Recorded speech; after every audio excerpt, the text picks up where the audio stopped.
Como barro na mão do oleiro, assim sois vós na minha mão. Meu nome é Eduardo Tomazini, estou aqui da Central do Livro de Mórmon para ajudar você a colocar o Vem Segue-me na prática. Se você ainda não é inscrito no nosso canal, se inscreve. Se você puder também compartilhar esse vídeo com seus amigos, com as pessoas que você conhece. E se você gostar, dá um like e também você pode fazer seus comentários. Eu gosto muito de lê-los. Essa escritura que eu li agora está em Jeremias no capítulo 18 e mais especificamente no versículo 6, que é o que eu gostaria de compartilhar hoje com você. É interessante essa escritura, né? Mas eu queria mostrar, ler exatamente o que levou o Senhor a falar isso, né? As palavras do Senhor então veio a Jeremias dizendo o seguinte: Levanta-te e desce à casa do oleiro, e lá te farei ouvir as minhas palavras. Desci à casa do oleiro, e eis que estava fazendo a sua obra sobre as rodas. E o vaso que ele fazia de barro quebrou-se na mão do oleiro. Então tornou a fazer dele outro vaso, conforme o que percebeu, o que pareceu bem aos olhos do oleiro fazer.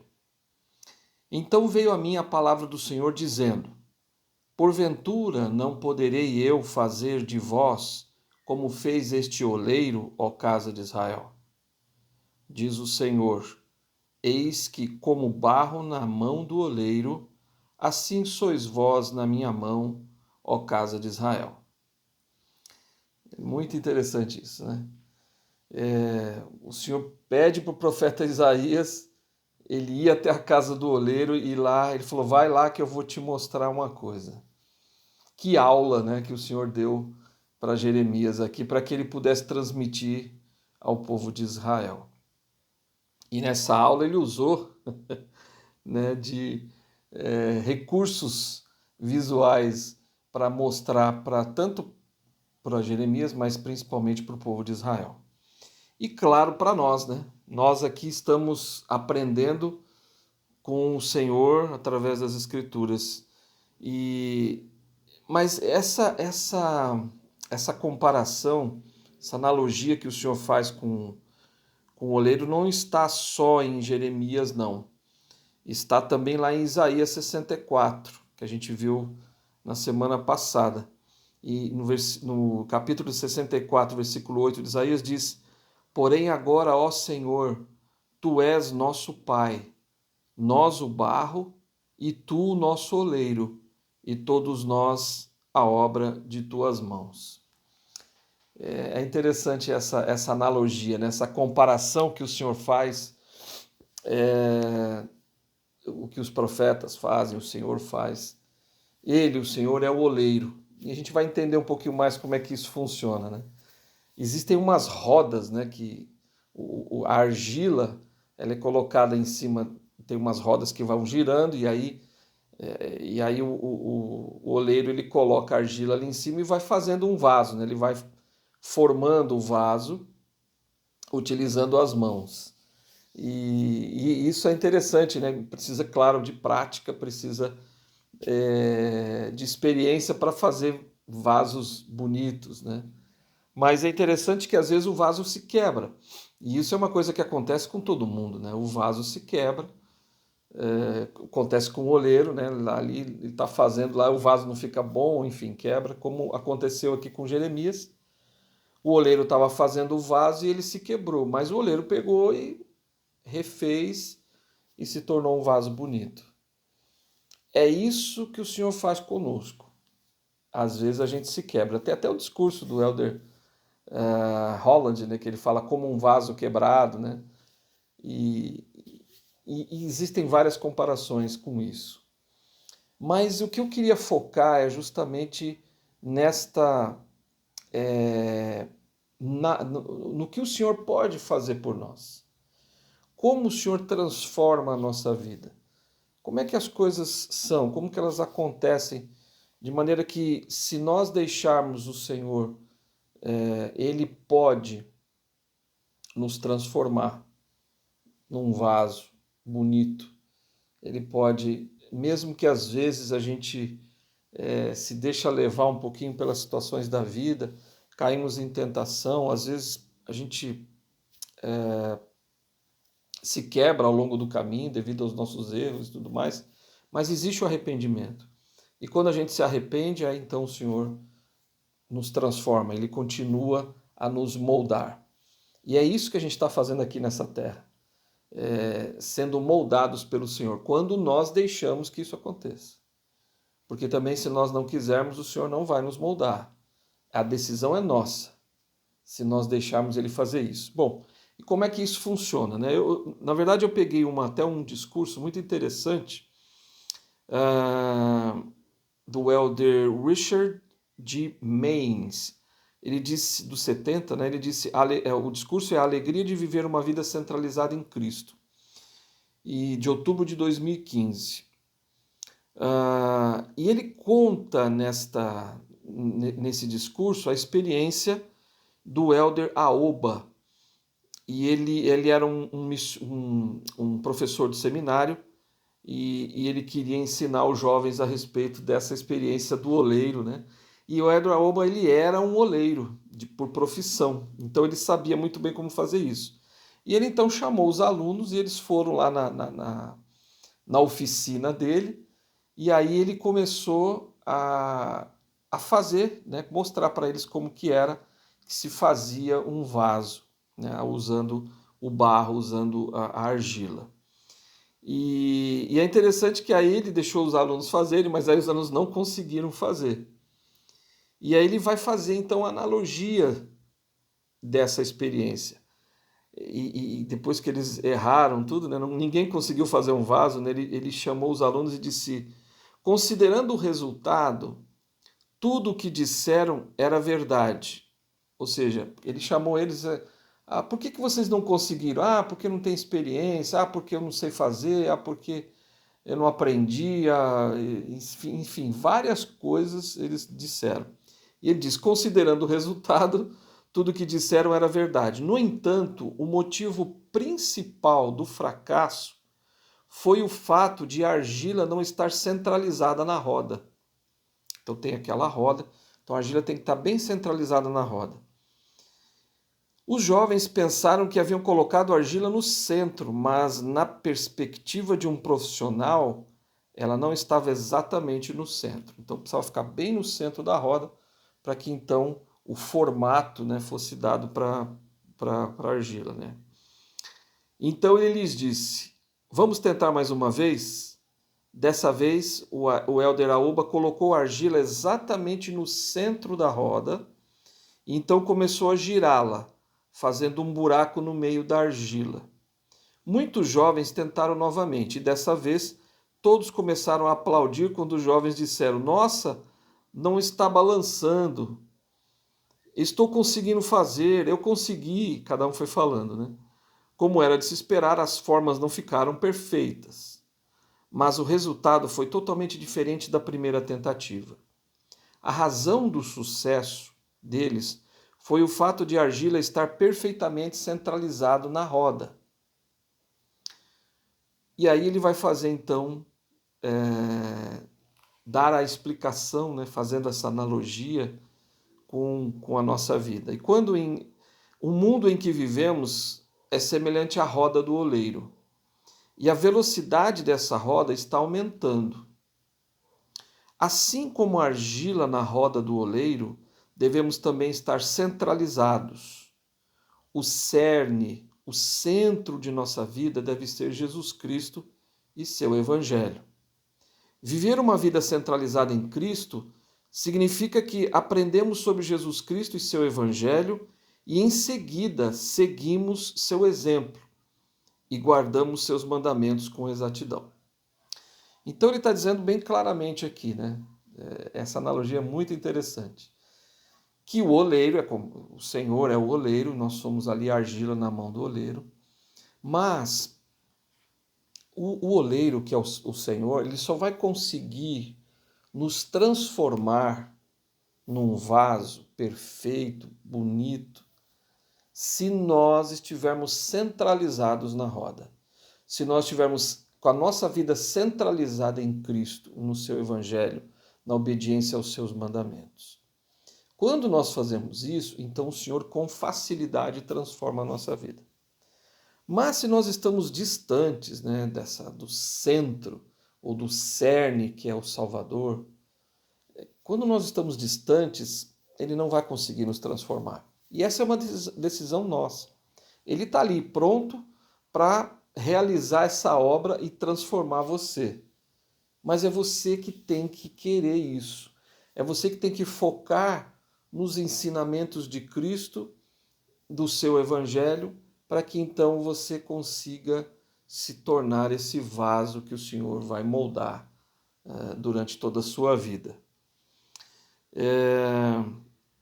Eu gostei muito de um discurso também da Sister Neil F. Marriott, que era a segunda conselheira geral das moças, isso lá em outubro de 2015. Ela fez um discurso, e nesse discurso, chamado Entregar Nosso Coração a Deus, ela disse algumas coisas que são muito interessantes em relação a isso. Ela disse assim, descobri que, isso falando sobre essa coisa da transformação, né? Que a gente tem que se transformar, temos que mudar, né? Ela disse assim, descobri que depois de orar pedindo o perdão dos pecados, é esclarecedor para mim perguntar ao Pai Celestial, Pai, há algo mais? Quando somos submissos e pacientes, nossa mente pode ser direcionada para algo mais que talvez precisemos mudar.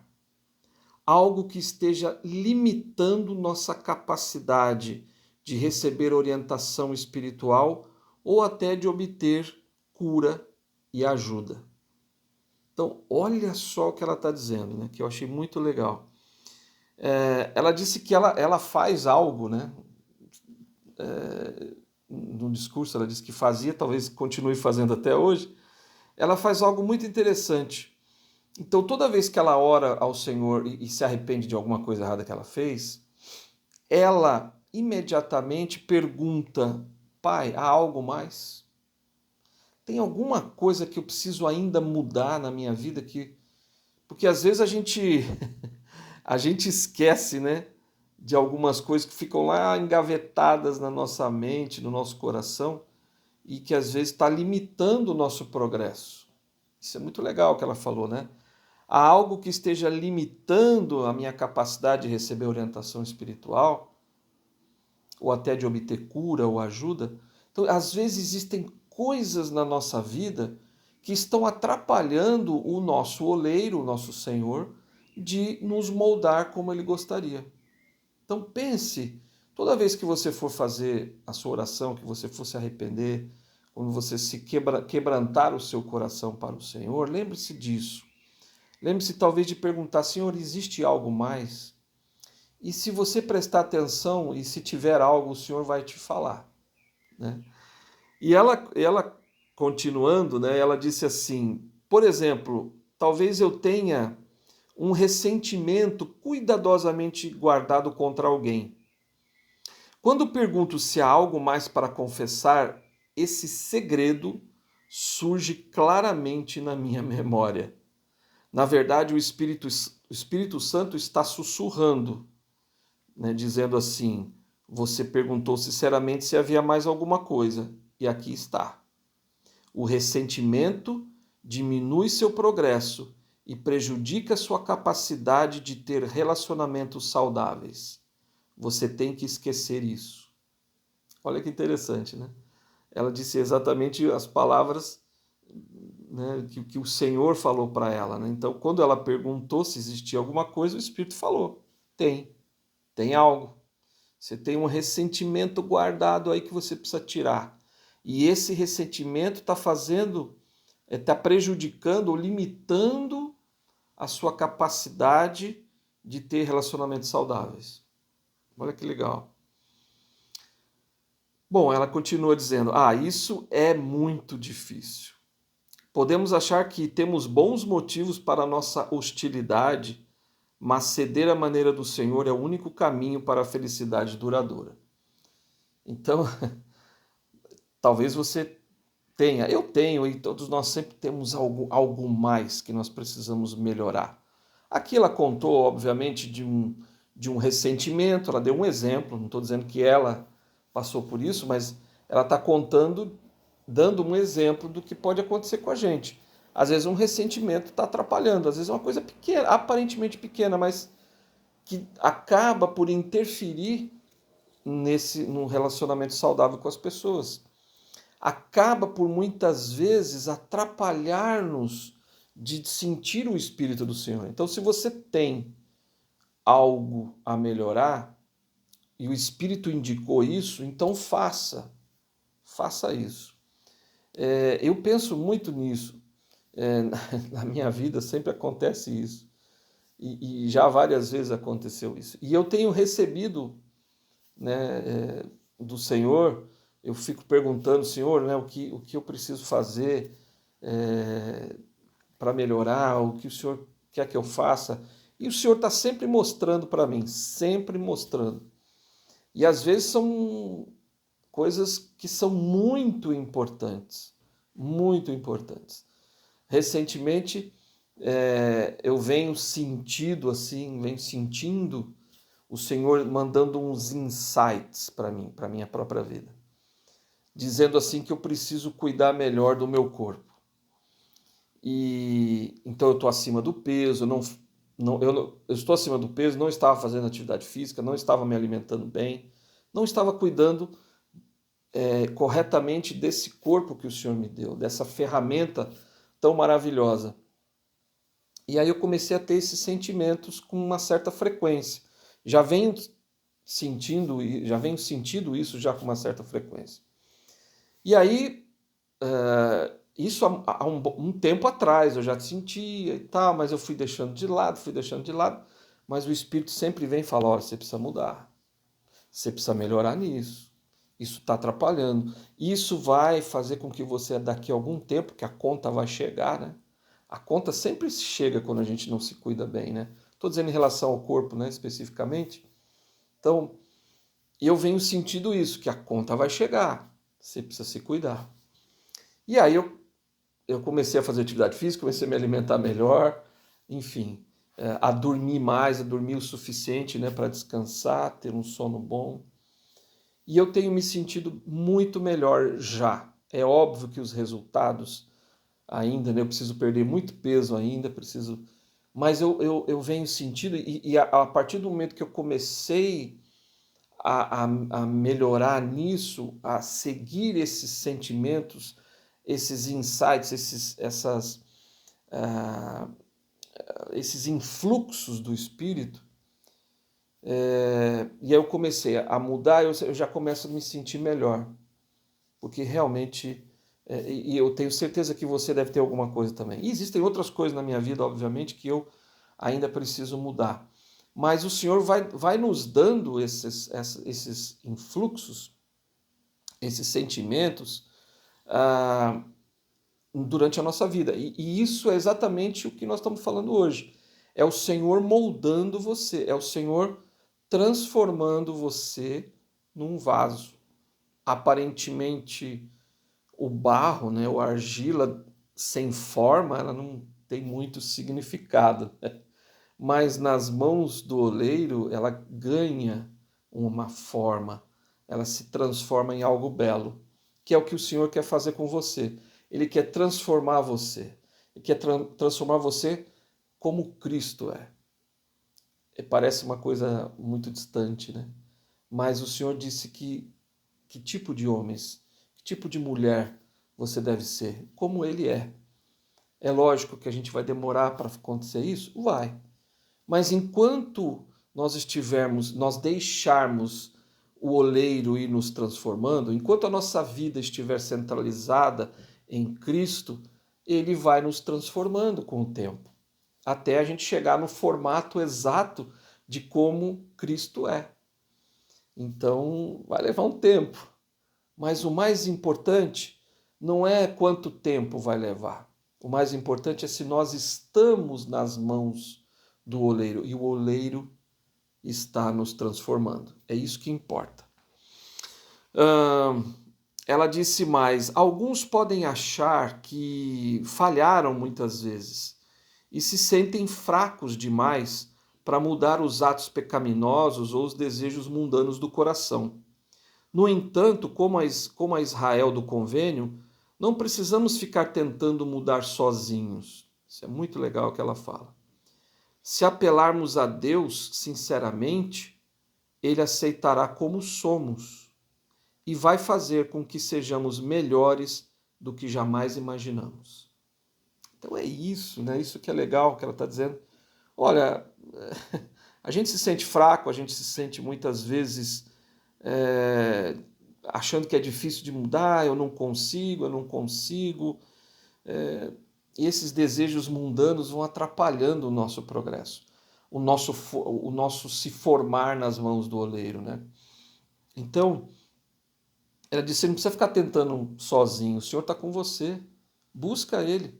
Cristo disse, vinde a mim, vós que estáis cansados, oprimidos, né? E ele vai te abençoar, Ele vai estar com você, Ele vai estar comigo, a partir do momento que nós convidarmos Ele. Ele tá nos convidando, mas nós precisamos nos achegar a Ele. Eu queria contar aqui para vocês, eu gosto muito dessa experiência.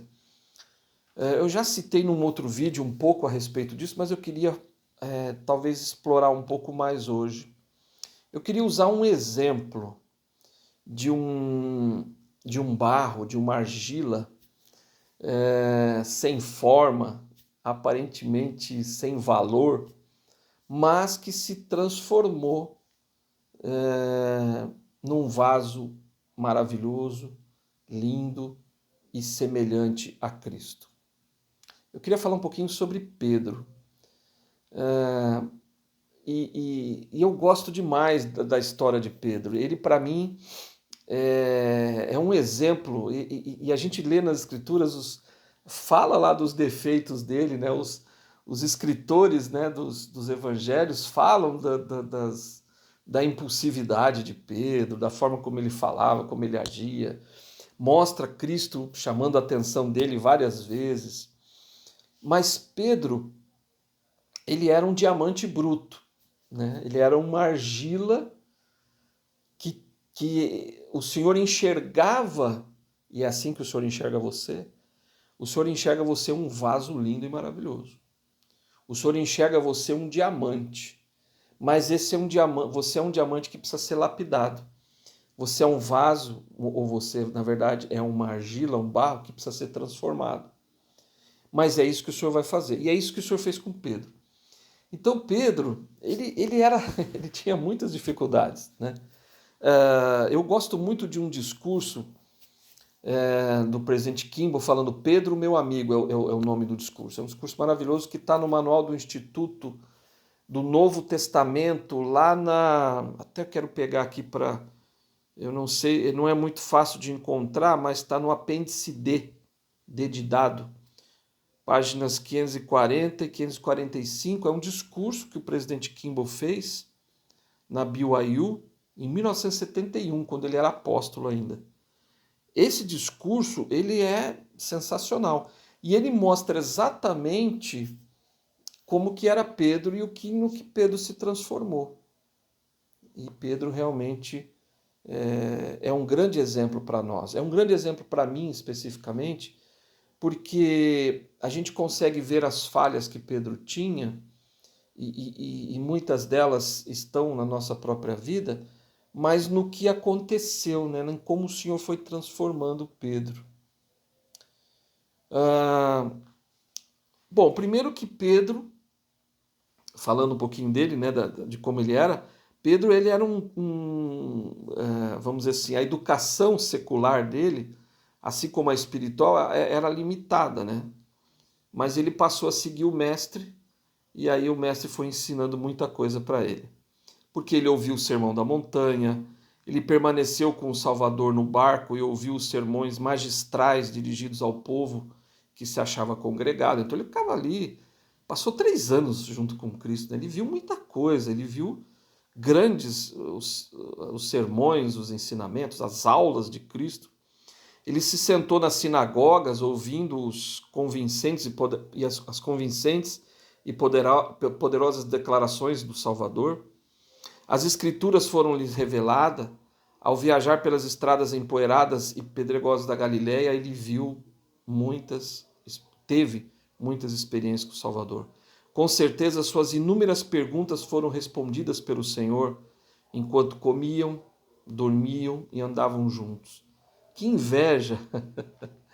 Que inveja eu tenho de Pedro e daqueles discípulos que andavam com o Salvador. Puxa, eu fico imaginando, e esse é um sentimento que eu tenho, de poder ver as coisas que aconteceram, que Cristo realizou. É um desejo do meu coração um dia poder ver, quem sabe isso vai acontecer, um dia poder ver, talvez na outra vida, né? Assistir essas coisas todas que aconteceram com eles, né? Todos esses episódios. Imagine estar com o Salvador todos os dias, dormir ali próximo dele, comer com ele, estar em todas as aulas dele, viajar com ele, andando lá, mesmo que seja a pé nas estradas empoeiradas, assistir aos milagres. Isso muda, né? Isso transforma a vida das pessoas. E ele continua, e o presidente Kimbo continua, né? O Elder Kimbo na época. Com certeza foram respondidas as perguntas dele. E disse: as horas preciosas como joias raras. Então, passou muitas horas preciosas ali com o Salvador, ouviu as parábolas dirigidas ao povo e aprendeu as lições que continham. Então, ele viu tanta coisa.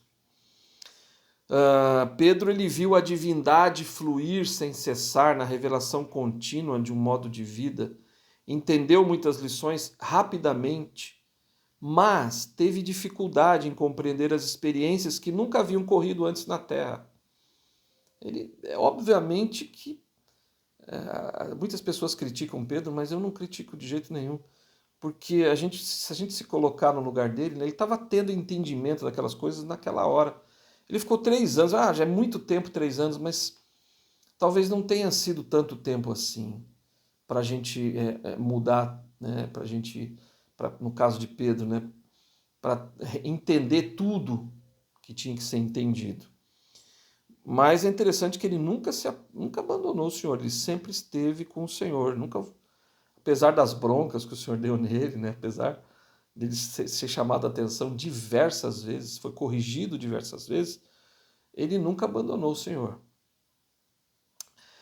Ele percebia, né, a sombra escura e as nuvens baixas, mas não podia entender o seu significado. Nenhum personagem em sua experiência havia dado a vida desse modo. Nenhuma alma na Terra havia sido ressuscitada, por exemplo. Né? Quando o Salvador ressuscitou, quando ele morreu, fica imaginando, né, como é que Pedro se sentiu. Levou algum tempo para essas verdades impressionantes penetrarem em sua mente. Era difícil para ele pensar apenas em liderança espiritual. Pedro esperava que Cristo desembainhasse a espada e redimisse Israel. Então essa era a visão dele. Era a visão do povo, né, judeu naquela época. Mas após a experiência no Getsemane, quando o ocorrido no Gólgota se tornou um horrível pesadelo, quando o Senhor então ressuscitou e subiu ao céu, e quando veio o Consolador, a verdade grandiosa e incontestável irrompeu e foi gravada na mente dele. Então aquilo que estava acontecendo ali, que ele estava assistindo, que ele estava vendo, ficou muito marcado para ele. Mas assim, as partes do quebra-cabeça haviam sido arranjadas, formando um belíssimo desenho que se constituía na gloriosa realidade. E Pedro, Tiago e João e seus companheiros saíram para converter um mundo inflexível e obstinado. Então ele está dizendo, olha, ele passou por muitas coisas ali, ele não estava entendendo no começo, mas com o sacrifício expiatório, a morte e a ressurreição de Cristo, as coisas se encaixavam. E ele passou a entender melhor tudo aquilo que Cristo estava tentando ensinar naquele momento. Pedro era um homem cheio de fé, jamais vacilou, né, como eu falei anteriormente. Desde os dias em que deixou as redes e barcos, seus pés nunca o fizeram voltar. Mesmo quando chegou o Senhor, estava o mais perto possível dele. Mas tem uma coisa que marcou muito Pedro, né? Que é aquela coisa dele ter negado o Salvador 3 vezes antes que o galo cantasse. E o Salvador alertou ele que isso iria acontecer, né? O presidente Kimball, né, fala: lembro-me do momento terrível e decepcionante em que negou por 3 vezes conhecer o Senhor. Lembro-me de seu arrependimento que o levou às lágrimas. Muitas vezes foi ele censurado pelo Mestre, mas aprendeu. Aprendeu pela experiência e parece que jamais cometeu outra vez o mesmo erro. Vejo um humilde pescador sem conhecimento ou experiência subir gradualmente sob a direção do Mestre de todos. Ele subiu ao pináculo da fé, à liderança audaz, do testemunho inabalável, da coragem sem igual e de um entendimento quase ilimitado. Vejo um discípulo leigo tornar-se o apóstolo principal e presidir a igreja no reino do Senhor. Então, olha que maravilhoso isso. O Senhor escolhe um pescador, né, para ser o principal apóstolo, o que iria presidir a igreja quando o Senhor ressuscitasse. E ele tinha, obviamente, muitos defeitos, ele era realmente um diamante bruto, mas o Senhor foi lapidando, e ele foi passando por muitas e muitas dificuldades. Mas ele se transformou em alguém grandioso. Mas eu queria, antes dele ter se tornado esse diamante já lapidado, eu queria falar um pouquinho sobre um momento muito, muito especial em que, lá no livro de João, né, João conta o que aconteceu. O Senhor já tinha aparecido para eles, depois que ele ressuscitou, o Senhor já tinha se manifestado a eles, como diz a Escritura aqui, que era a terceira vez que ele estava se manifestando. Ele já tinha se manifestado aos seus discípulos 2 vezes antes. E o que aconteceu? Depois de 2 aparições do Salvador, parece que houve talvez um tempo ali, né? Um delay, né? Um tempinho que o Senhor não tinha vindo ainda, novamente, mas o Senhor já tinha se mostrado, já tinham tocado nele, sabiam que ele tinha ressuscitado. O Senhor deve ter dado várias instruções para eles a respeito do que iria acontecer, mas simplesmente um dia Pedro decidiu, falou: eu vou pescar. E foi pescar. E 6 discípulos acompanharam ele, né? Foi o Tomé, o Natanael, João, né, Tiago e João, que eram filhos de Zebedeu, e outros 2 discípulos que não é mencionado aqui por João. Eles foram, Pedro falou assim: eu vou pescar. E eles falaram: nós vamos pescar com você. E eles foram. E aí ficaram pescando e não pegaram nada. E aí então o mestre, né, o Salvador, aparece na praia. Isso aqui é muito legal. Porque ele aparece na praia, mas não se identifica. Então ninguém estava entendendo quem ele era. Mas eles estavam lá pescando. E aí o Salvador falou para eles: joga a rede do outro lado. E aí eles jogaram a rede do outro lado. E aí pegaram muitos peixes. Tantos que a rede quase rompia. Como já havia acontecido na primeira vez, quando o Senhor havia chamado Pedro, né, e André, havia chamado eles já como apóstolos, e na verdade como discípulos, né, no primeiro momento, lá no início, eles estavam pescando e aconteceu exatamente a mesma coisa. E aí João percebeu, eles não tinham identificado ainda que era Cristo, que estava lá na praia e falando com eles de longe. E aí João falou assim: é o Senhor. E aí Pedro estava meio que sem roupa, assim, não nu totalmente, mas ele se vestiu, né, se cobriu, e desceu do barco e foi até o Senhor. E aí, quando chegou lá, o Senhor falou: vocês têm alguma coisa para comer e tal? Não, nós não temos. Cristo não se identificou, e eles também, o próprio Pedro ali, não ousou falar se ele era o Senhor. Talvez o Senhor tivesse coberto, assim, tivesse. E aí, mas aconteceu algo que para mim é uma das coisas mais fortes nas Escrituras. Quando então, depois de terem jantado, né, diz lá em João no capítulo 21, versículo 15 a 17, depois de terem jantado, disse Jesus a Simão Pedro: Simão, filho de Jonas, amas-me mais do que estes? Obviamente estava apontando para os peixes, né?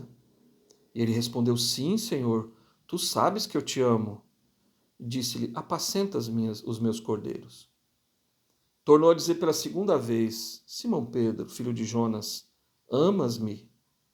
Disse-lhe: sim, Senhor, tu sabes que te amo. Aí disse-lhe: apacenta as minhas ovelhas. E disse-lhe uma terceira vez: filho de Jonas, Simão, filho de Jonas, amas-me? E aí então Simão se entristeceu, porque ele havia lhe dito uma terceira vez: amas-me? E disse-lhe: Senhor, tu sabes todas as coisas, tu sabes que eu te amo. Jesus disse-lhe: apacenta as minhas ovelhas. E eu achei tão interessante esse momento, porque o que estava acontecendo ali?